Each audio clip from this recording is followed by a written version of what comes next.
আসসালামু আলাইকুম। আজকে আমি আলু দিয়ে লেয়ার মুরগির মাংস রান্না করব। আমি প্রথমেই রান্নার তেল দিয়ে দিচ্ছি। তেলের মধ্যে দিয়ে দেব হাফ কাপ পেঁয়াজ কুচি। পেঁয়াজটা একটু নেড়ে ভেজে নিয়েছি। এরপর আমি দিয়ে দিচ্ছি এখানে তেজপাতা, দারচিনি আর লবঙ্গ। এরপর দিয়ে দেব আমি আদা রসুন বাটা। এরপর দেব জিরা আর এলাচ বাটা। আমি এলাচটা বাটা ব্যবহার করেছি, আস্তেও দেওয়া যাবে। আমি বাটা ব্যবহার করি, তাহলে খাওয়ার সময় আর মুখে বাজলে খারাপ লাগে না। এরপর আমি দিয়ে দেব হাফ চামচ হলুদ আর হাফ চামচ মরিচের গুঁড়া। এরপর আমি মশলাটাকে ভালোভাবে কষিয়ে নেব। আমি অল্প একটু পানি দিয়ে আবারও কষিয়ে নিচ্ছি।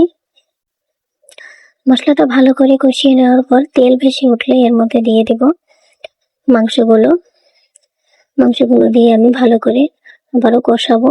দিয়ে দিচ্ছি স্বাদ মতো লবণ। মাংসগুলো একটু পানি দিয়ে আমি আরো ভালো করে কষাবো। মশলাটা যাতে কাঁচা গন্ধ না করে, ভালো করে মুরগির মাংস আর মশলাটা আমি ভালো করে কষিয়ে নেব নেড়ে চেড়ে। কষানো হয়ে গেছে। এরপর এখানে আমি বড় সাইজের একটা আলু ব্যবহার করেছি। আমি একটু বড় বড় করে একটা আলু কেটে নিয়েছি।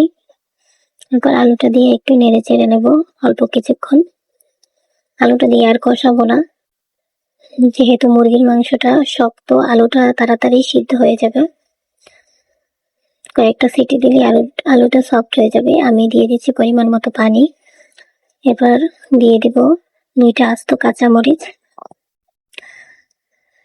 এখন আমি এটা মিডিয়াম টু লো হিটে ঢাকনা আটকে এটা রান্না করব।